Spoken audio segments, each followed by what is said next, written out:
Doctor مبارک علی صاحب لکھتے ہیں کہ جس معاشرے میں ٹیکنالوجی کا مثبت استعمال کے بجائے منفی استعمال ہونے لگے، اس معاشرے کے شعور کو اجاگر کرنا بہت مشکل ہو جاتا ہے۔ وہ جدید ٹیکنالوجی کے ساتھ قدامت پرست سوچ کے ساتھ جیتے ہیں۔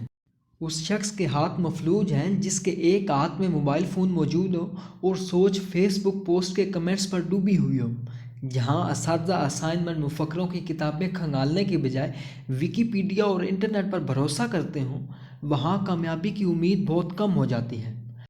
البتہ گزشتہ کئی سالوں سے حکومت ہمیں یہی فیڈ دیے جا رہی ہے، جو نوجوانوں کو روزگار کے مواقع دینے کے بجائے لیپ ٹاپ اسکیم پر اربوں روپے خرچ کرتی ہے اور تعلیمی یافتہ حلقے میں اپنی واہ واہ کرواتی ہے۔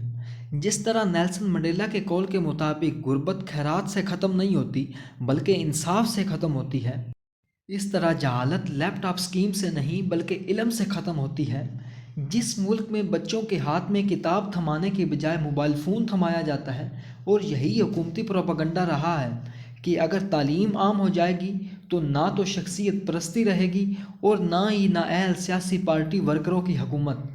اس طرح اگر لائبریریاں بنائی جائیں گی اور تدریسی کتابوں کا سلیبس بدل دیا جائے گا تو عوام میں کہیں شعور نہ پیدا ہو جائے اور دہائیوں سے چلتی آ رہی جاگیرداری اور پارٹی سیاست بدل نہ جائے۔ جس قوم کے پڑھے لکھے نوجوانوں کو اپنے حقوق کے لیے آگے آنا چاہیے، وہ انسٹاگرام اور فیس بک میں ڈوبی ہوئی ہے۔ وہ کبھی میمز شیئر کر رہی ہے تو کبھی فنی ویڈیوز۔ ماڈرن ٹیکنالوجی اور سوشل میڈیا کے مختلف پلیٹ فارمز بہت بڑی بڑی تبدیلیاں رونما کر سکتے ہیں اگر ان کو مثبت طریقے سے استعمال میں لایا جائے۔